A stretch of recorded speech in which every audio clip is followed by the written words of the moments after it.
तक हमने पढ़ लिया था, बैठ जाओ, अभी तक हमने पढ़ लिया था कि यूनियन मतलब क्या कहते हैं, 7 शेड्यूल लास्ट हमने पढ़ा था। 7 शेड्यूल में 3 सब लिस्ट होती हैं, यूनियन लिस्ट, स्टेट लिस्ट और कॉन्करेंट लिस्ट।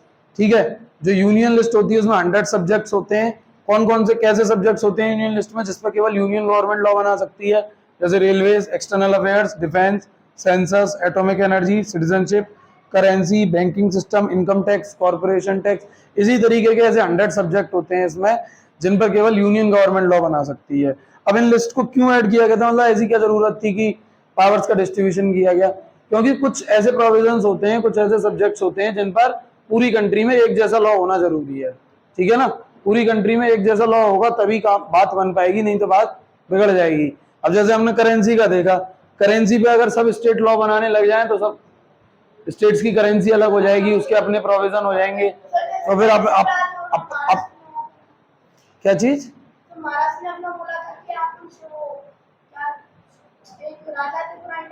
अरे पुराने टाइम की बात क्यों कर रहा है, अभी मॉडर्न टाइम की बात चल रही है। तो मॉडर्न टाइम में कोई राजा ही नहीं है। ठीक है, राजाशाही खत्म, मोनार्की खत्म इंडिया में। हाँ,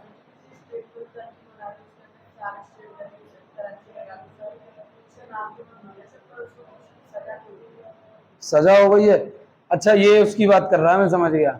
वो यहाँ नहीं है, एक यहाँ का बाबा था, वो उसका नाम नित्यानंद था, क्या नाम था, उसने अपना एक कंट्री बना लिया है कैलाशा नाम से।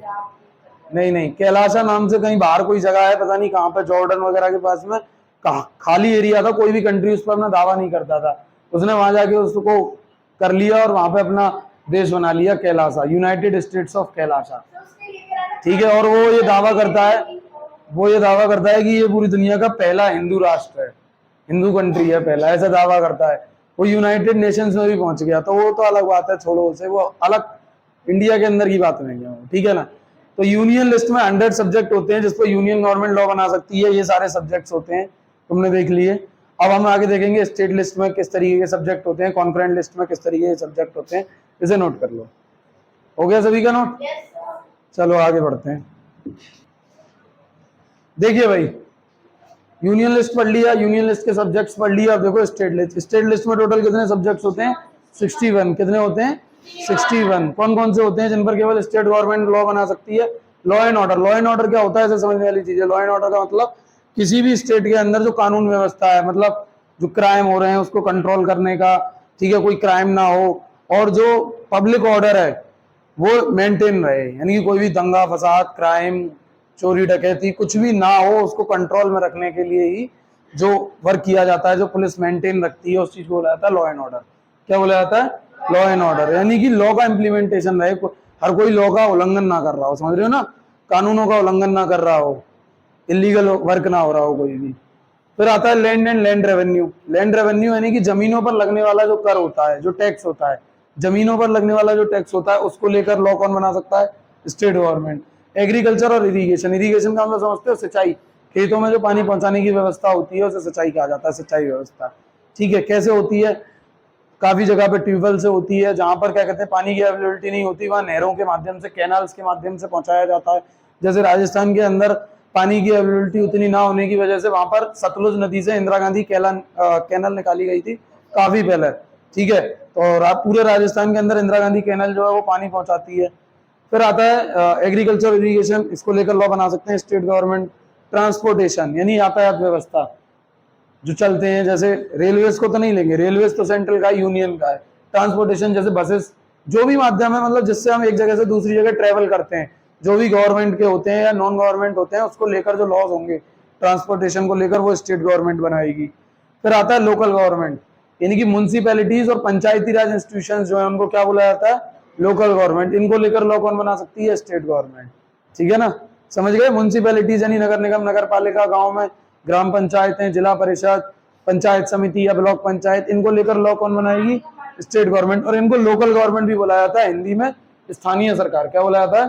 स्थानीय सरकार। ठीक है, ये हमारी कंट्री में 2 लेवल्स ऑफ गवर्नमेंट हुआ करती थी पहले, यूनियन गवर्नमेंट, स्टेट गवर्नमेंट।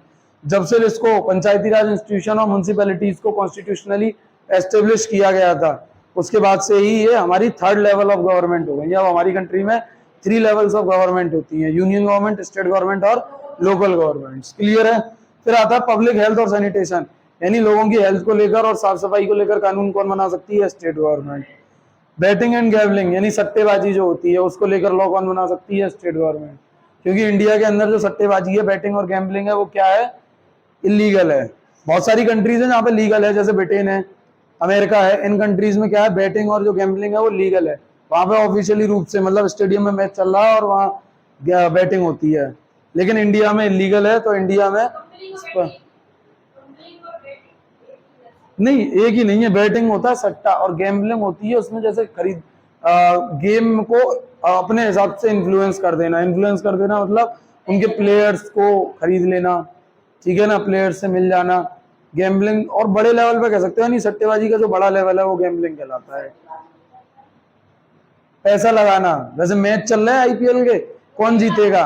तू कह रहा है एमआई जीतेगी, मैं कह रहा हूँ सीएसके जीतेगी, ठीक है ना, तो तू कह रहा है पैसे लगा रहा हूँ 100 रुपए की लगा ले, यानी ऐसे ही कह सकते हो जैसे जनरली हम लोग शर्त लगा लेते हैं, वो शर्त वहां पर बड़े लेवल पे चलती है प्रॉपर। और ये तो केवल नॉर्मल हो गई कि ये कौन जीतेगा, वहां तो एक एक बॉल की लगती है कि इस बॉल पे छक्का पड़ेगा कि चौका पड़ेगा, ठीक है, विकेट होगा, क्या होगा, 1 रन होगा कि 2 रन होगा, एक एक छोटी छोटी चीज पे होती है। फिर आती है फिशरीज, यानी कि फिशिंग मतलब मछली पालन जो होता है, जैसे हम हिंदी में मत्स्य पालन भी बोलते हैं। मछली पालन होता है, कोस्टल एरियाज में होता है ज्यादातर, यहाँ भी कर सकते हो तुम अपने लेवल पर, तुम्हारे पास जमीन खाली पड़ी है उसमें बनाओ तालाब, और बहुत सारी कंपनीज हैं जो करती हैं, क्या कहते हैं, वो तुमको देंगी, तुम्हारे यहाँ पूरा सेटअप करके जाएंगी, तुम कर लो मत्स्य पालन। तो फिशरीज को जो भी लॉ होते हैं वो स्टेट गवर्नमेंट। और फिर आता है एनिमल हस्बेंड्री, पशुपालन, यानी जानवरों को पालना, बकरी पालन, गाय पालन, भैंसों का पालन, जो भी एनिमल हस्बेंड्री, मुर्गी पालन, किसमें आती है? हाँ, एनिमल पशु पालन, सारे पशु आ गए, किसी का भी पालन कर लो तुम। अब किन पशुओं का किया जाता है जिनसे कुछ ना कुछ हासिल होता है? दूध, ऊन, वूल, वूल के लिए भेड़ बकरियों का किया जाता है, ठीक है, दूध के लिए गाय भैंस, और मीट के लिए और अंडों के लिए मुर्गी का पालन किया जाता है, ठीक है, बकरियों का भी किया जाता है वैसे तो उसके लिए, पर बकरियों का मेन दूध के लिए किया जाता है। बाकी तो वो जब क्या कहते हैं दूध देने लायक नहीं रहती हैं तो फिर वो खाने के यूज में आती हैं, ठीक है, भेड़ बकरियां। तो ये वो सब्जेक्ट्स हैं, ऐसे ही इसी तरीके के सब्जेक्ट्स होते हैं जिन पर स्टेट गवर्नमेंट लॉ बना सकती है स्टेट लिस्ट में। क्लियर है? नोट हो गया सभी का? चलो आगे बढ़ते हैं। देखिए भाई, यूनियन लिस्ट हो गई, स्टेट लिस्ट हो गई, अब बात करते हैं कॉन्करेंट लिस्ट की। इसमें टोटल कितने सब्जेक्ट होते हैं? 52 सब्जेक्ट।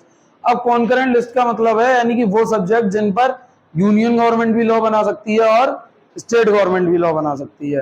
क्लियर है? लेकिन अगर दोनों ही लॉ बना देते हैं, किसका माना जाएगा? यूनियन गवर्नमेंट का, ठीक है ना, क्योंकि यूनियन गवर्नमेंट ज्यादा स्ट्रांग होती है, ज्यादा पावरफुल होती है, और फिर पार्लियामेंट जो लॉ बनाएगी वो माना जाएगा, ठीक है ना। तो कॉन्करेंट लिस्ट वो सब्जेक्ट जिन पर दोनों लॉ बना सकते हैं। कैसे? जैसे education, forest, population control and family planning, यानी पॉपुलेशन कंट्रोल को लेकर क्या मेजर्स अपनाए जा सकते हैं, उनको लेकर लॉ, फैमिली प्लानिंग को लेकर क्या लॉज हो सकते हैं। वैसे भी कल ही यूनाइटेड नेशन का डाटा आया है जिसमें इंडिया की पॉपुलेशन चाइना को सरपास कर गई है और हम वर्ल्ड की नंबर 1 पॉपुलेशन बन गए 142.86 करोड़ के साथ, या नहीं सॉरी 146.82 करोड़, पता नहीं ऐसा ही कुछ डाटा है, ठीक है। फिर हाँ,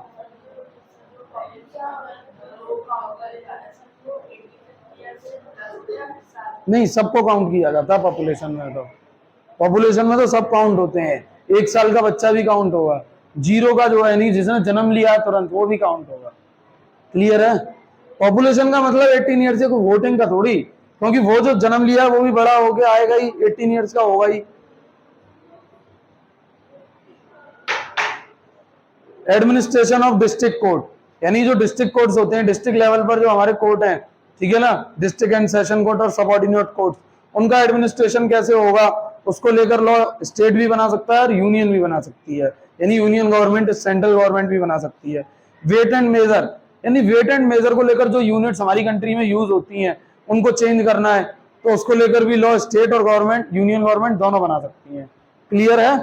जैसे अभी वेट के लिए जनरली केजी यूनिट यूज होती है, मेजर के लिए different different kilometre, metre, centimetre, तो इनमें अगर कोई चेंज करना है, इनको लेकर कोई भी लॉज बनना है तो वो स्टेट गवर्नमेंट और यूनियन गवर्नमेंट दोनों बना सकती हैं। आईपीसी इंडियन पेनल कोड और सीआरपीसी क्रिमिनल प्रोसीजर कोड, दोनों ही हमारे यहाँ जो क्राइम होता है उससे रिलेटेड क्या कहते हैं वो है ये आईपीसी और सीआरपीसी, यानी कि इसमें वो धाराएं, वो आर्टिकल्स मौजूद हैं जिसमें सारा एक्सप्लेन किया गया है कि किस क्राइम के लिए क्या सजा होगी। आईपीसी में तो बिल्कुल क्लियर है, जैसे तुमने देखा होगा कि इस पर धारा 302 लग गई, धारा 307 लग गई, ठीक है ना। तो ये जो धाराएं, जो आर्टिकल्स हैं, जो सेक्शंस हैं, उनकी बात यहाँ की गई है आईपीसी में, इंडियन पेनल कोड, ठीक है ना, कि किस क्राइम के लिए, मर्डर के लिए क्या चार्ज रहेगा, मर्डर के लिए कितने साल की सजा हो सकती है, ठीक है, चोरी के लिए कितने की, डकैती के लिए कितने की, रेप के लिए कितनी की, यानी कि जो भी क्राइम होते हैं सब तरीके के क्राइम्स की और उनकी सजा की बात कहाँ की गई है, यहाँ। फिर आती है सीआरपीसी, क्रिमिनल प्रोसीजर कोड, यानी कि अब जो प्रोसीजर रहेगा, किसी क्रिमिनल ने कोई क्राइम किया, क्राइम करने के बाद जो उसका प्रोसीजर होगा, जो उसका केस चलेगा, कोर्ट में जाएगा, उसका जो पूरा क्रिमिनल प्रोसीजर होगा, एक क्रिमिनल का जो पूरा प्रोसीजर होगा जो चलता है कि यहाँ से धाराओं में केस दर्ज हुआ, फिर वो कोर्ट में पहुंचा, कोर्ट में पूरा ट्रायल चलता है, वो सारी बात कहाँ की गई है, सीआरपीसी में। क्लियर है। अब आ जाओ इलेक्ट्रिसिटी। इलेक्ट्रिसिटी में कुछ समझाने जैसा तो है नहीं। इलेक्ट्रिसिटी यानी इलेक्ट्रिसिटी को लेकर law, union government, state government, यानी कि उसके यूनिट्स का रेट बढ़ाना है, इलेक्ट्रिसिटी के चार्जेस बढ़ाने हैं, घटाने हैं, तो दोनों उसको लेकर लॉ बना सकती हैं। क्या चीज? पंजाब में फ्री है, दिल्ली में फ्री है।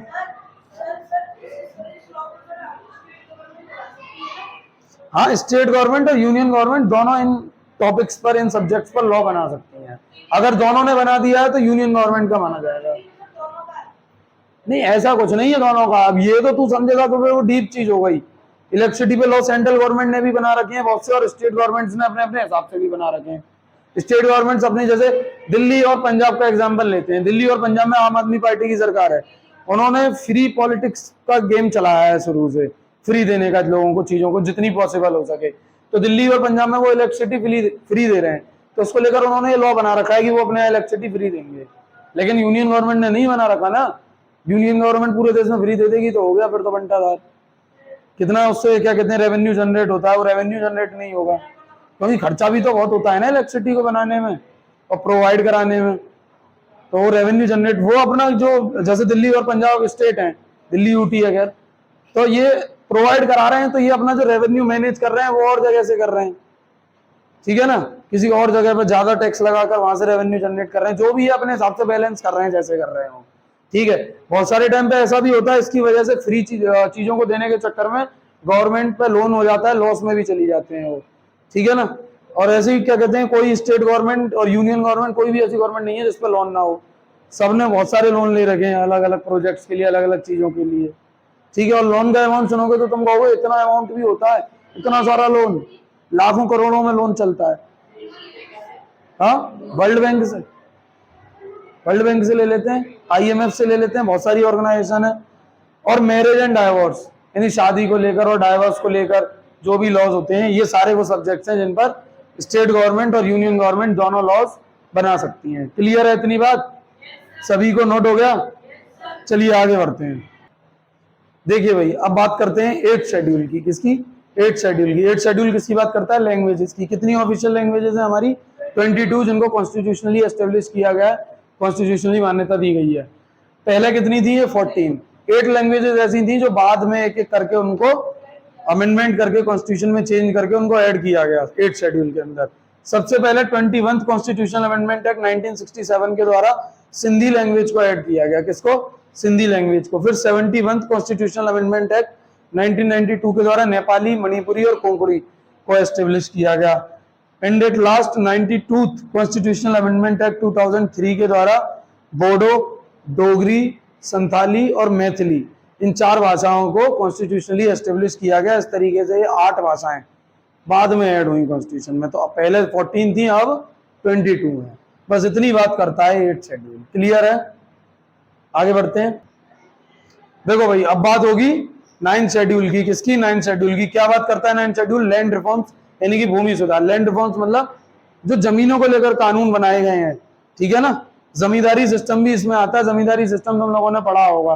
पहले क्या होता था, एक ही आदमी पे बहुत सैकड़ों हेक्टेयरों जमीन अपने कब्जे में होती थी पहले, ब्रिटिश टाइम पे। और ब्रिटिश टाइम से पहले का जो हमारी सोसाइटी में स्ट्रक्चर था, गाँव में एक ही गाँव में साहूकार जमींदार हुआ करते थे, सारी जमीन उन्हीं के कब्जे में हुआ करती थी, ठीक है ना। बाकी सारे लोग गाँव के उनके यहाँ खेती करते थे और उसके बदले में मजदूरी उनको मिला करती थी। तो जब देश आजाद हो गया, फ्रीडम हो गया, तो इन चीजों को खत्म करने के लिए ही लैंड रिफॉर्म्स के कानून बने थे, ठीक है ना। पर वो तो बन गए थे, उसको बैन कर दिया गया था, लेकिन प्रॉपर अलग से नहीं बना था। अब इसमें केवल जमींदारी सिस्टम का बात नहीं होती है, इसमें और भी चीजों को लेकर बात होती है। जैसे गवर्नमेंट को जमीन चाहिए थी, राइट टू प्रॉपर्टी अभी तक हमारा फंडामेंटल राइट था, कब जाके हटाया वो 1978 में जाके, कब हटाया हमारा 1978 में। तो 1978 तक अब गवर्नमेंट को जमीन की जरूरत है, कोई भी उसे डेवलपमेंट प्रोजेक्ट चलाना है, ठीक है, कुछ भी चाहिए, रेलवे ट्रैक बिछाना है या बस अड्डा बनाना है, कोई भी गवर्नमेंट प्रोजेक्ट के लिए उसे जमीन चाहिए, ठीक है, लोकेशन इस जगह पे चाहिए, मतलब पर्टिकुलर इस प्लेस पर से जगह चाहिए। अब वो जगह है किसी की, तुम्हारी है, तुम कह रहे हो हम नहीं देंगे, हमारा तो फंडामेंटल राइट है, तुम पैसे भले ही दे दो, हम देंगे ही नहीं जमीन तुम्हें, और उल्टे सीधे पैसे मांग रहे हो। मतलब एक होती है कि डबल ट्रिपल कीमत मिलती है, तुम 1000 गुना 2000 गुना कीमत मांग रहे हो, तो वहां समस्या आती है। तो ये समस्याएं सरकार के सामने आ रही थी, कैसे निपटा जाए। जमीन कब्जा लेंगे तो इनका फंडामेंटल राइट है, सुप्रीम कोर्ट चले जाएंगे, वहां से इम्प्लीमेंट करा लेंगे, वापस देनी पड़ेगी जमीन, इलीगल काम कर नहीं सकती गवर्नमेंट भी। अब उसका सॉल्यूशन कैसे निकला, उन्होंने क्या काम किया, कानून बना देते हैं इसको लेकर, उसको लेकर उन्होंने कानून बना दिया। पहला अमेंडमेंट किया गया 1951 में, पहला अमेंडमेंट करके 9 शेड्यूल ऐड करी गई, लैंड रिफॉर्म्स की बात की गई। इसमें वो कानून बनाए गए जिनके द्वारा सरकार जमीनों का अधिग्रहण कर सकती है, यानी उनको अपने कंट्रोल में ले सकती है, ठीक है ना। अब इसको लेकर क्या हुआ, इसको लेकर चैलेंज हुआ कि नहीं ऐसे नहीं हो सकता है, तो फंडामेंटल राइट है हमारा, ये सरकार ऐसे कैसे कानून बना सकती है। गवर्नमेंट ऐसा कोई भी लॉ नहीं बना सकती जो कॉन्स्टिट्यूशन का वायलेशन करता हो, ये बात हमेशा ध्यान रखना। गवर्नमेंट ऐसा कोई भी लॉ नहीं बना सकती जो कि कॉन्स्टिट्यूशन का वायलेशन करता हो, और खास करके फंडामेंटल राइट्स का वायलेशन करता हो। तो इसको लेकर बहुत सारे लोग कोर्ट पहुंच गए, सुप्रीम कोर्ट, कि फंडामेंटल राइट का वायलेशन हो रहा है। तो ये दो मेन बहुत फेमस केस हैं इंडियन जुडिशियल हिस्ट्री के, एक वामन राव केस 1981 और एक कोलाओ केस 2007, ठीक है ना। इन दोनों में ही ये हुआ कि ये जो लैंड रिफॉर्म्स में जो कानून ऐड करे गए हैं, इन पर विचार हो सकता है, यानी कि इसमें जो लॉज ऐड किए गए हैं उनको हम जुडिशियल रिव्यू कर सकते हैं, उनको हम देख सकते हैं कि ये लॉज कहीं किसी के फंडामेंटल राइट का वायलेशन तो नहीं कर रहे। तो उस समय पर काफी सारे लगातार, मतलब हर दूसरे तीसरे साल में काफी सारे ऐसे लगातार केसेस आए जिनसे गवर्नमेंट के सामने समस्या आती रही। 1978 तक ये चलता रहा। ऊपर से एक प्रोविजन और किया था इसमें कि इसमें जो कानून बनाए जाएंगे, इसमें जो लॉज ऐड किए जाएंगे, उनको कोर्ट में चैलेंज नहीं किया जा सकता। गवर्नमेंट ने एक प्रोविजन और कर दिया इसमें कि इसके अंदर जो भी लॉज ऐड करे जाएंगे उनको कोर्ट में चैलेंज नहीं किया जा सकता। और जब कोर्ट में चैलेंज नहीं किया जा सकता तो मतलब तुम कोर्ट नहीं जा सकते, और कोर्ट चली भी गई तो कोर्ट सुनेगा नहीं, क्योंकि उन्होंने ये लॉ भी बना दिया कि इसमें जो लॉज हैं उनको कोर्ट में चैलेंज नहीं किया जा सकता। तो ये बड़ी समस्या आ रही थी, लगातार इसमें केसेस हुए बहुत सारे। फिर एक केस और हुआ जिससे फाइनली जो राइट टू प्रॉपर्टी था वो हट गया और एक लीगल राइट बन गया, ठीक है। वो था केशवानंद भारती केस। कौन सा केस था? केशवानंद भारती केस 1977। उसका फैसला जो आया था, उसके 13 जजों की अब तक की इंडियन जुडिशियल हिस्ट्री की और सुप्रीम कोर्ट की हिस्ट्री की सबसे बड़ी बेंच बैठी थी 13 जजेस की। कितनी जजेस की? 13 जजेस की, जिसमें जो डिसीजन भी आया था वो भी 7-6 से आया था, यानी 6 उसके अगेंस्ट में थे और 7 फेवर में थे, यानी कि ये हट जाना चाहिए right to property as a fundamental right. वो बहुत डीप चीज है, उसको आगे पढ़ेंगे कभी, ठीक है।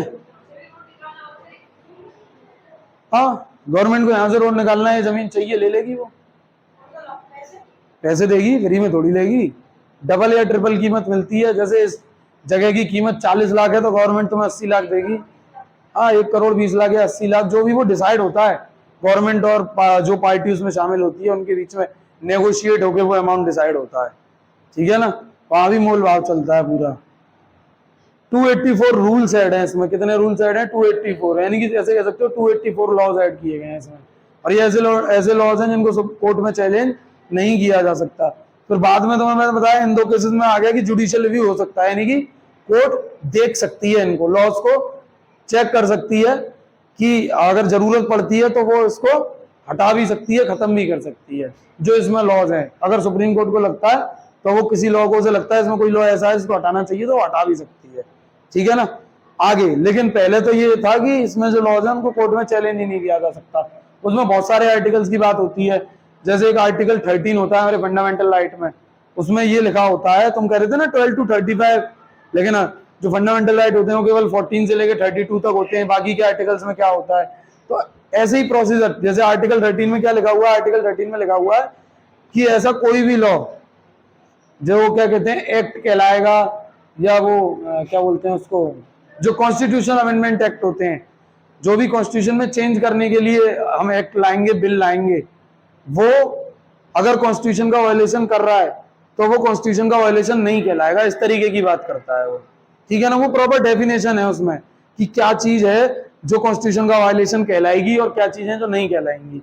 तो ये चीज है, तुम्हें बस इतना समझो, इसमें लैंड रिफॉर्म्स की बात हुई है, जमींदारी सिस्टम को लेकर बात हुई है, और दूसरी बात हुई है कि इसमें जो लॉज है उनको कोर्ट में चैलेंज नहीं किया जा सकता, और जमीनों को तय क्या कहते हैं अधिकार करने के लिए, जमीनों का अधिग्रहण करने के लिए, यानी कि सरकार अपने कंट्रोल में लेने के लिए for the purpose of development जमीनों को ले सकती है, उसको लेकर लॉज बनाए गए, वो यहाँ ऐड करे गए। ये सबसे पहले amendment, first constitutional amendment act 1951 के द्वारा इसमें ऐड करी गई थी। क्लियर है इतनी बात? नोट हो गया सभी का? चलो भाई आगे बढ़ते हैं। देखिए भाई, अब बात करते हैं 10 शेड्यूल की। 10 शेड्यूल क्या कहता है? एंटी डिफेक्शन लॉ, दल बदल कानून। पॉलिटिकल पार्टीज हैं इंडिया में बहुत सारी अलग अलग। इन पॉलिटिकल पार्टीज को हिंदी में दल भी कहा जाता है, राजनीतिक दल। क्या कहा जाता है? राजनीतिक दल। अब जब इंडिया में कॉन्स्टिट्यूशन बना, उसके बाद पॉलिटिक्स चली, चुनाव हुए, इलेक्शंस हुए लगातार, तो क्या हो रहा था कि जो ज्यादातर नेता थे, मतलब बहुत सारे नेता क्या करते थे, चुनाव लड़े एक पार्टी से, ठीक है ना, इलेक्शन लड़े एक पार्टी से, इलेक्शन जीतने के बाद शामिल हो गए दूसरी पार्टी में। कैसे? पैसों के लालच में या मंत्री पद के लालच में। जैसे कोई लीडर, कोई नेता है, वो चुनाव जीता, मान लो एमएलए का जीता, मेंबर ऑफ लेजिस्लेटिव असेंबली का, मान लिया हमने ए पार्टी से जीता। किस पार्टी से जीता? ए पार्टी से। एबीसी मान लेते हैं पार्टी इसको भी। किसी ए पार्टी से इलेक्शन जीता। अब बी पार्टी आई, बी पार्टी ने उसे ऑफर किया, अरे तू क्या है, तेरे को ये मंत्री भी नहीं बनाएंगे, बस तू एमएलए बन के रह जाएगा, हमारे पास आ, हम तुझे मिनिस्टर, अपनी हमारे साथ शामिल हो जा, औरों को भी ले आ, और हम अपनी सरकार बनाएंगे, फिर उसमें तेरे को मिनिस्टर बनाएंगे और इतने पैसे भी देंगे।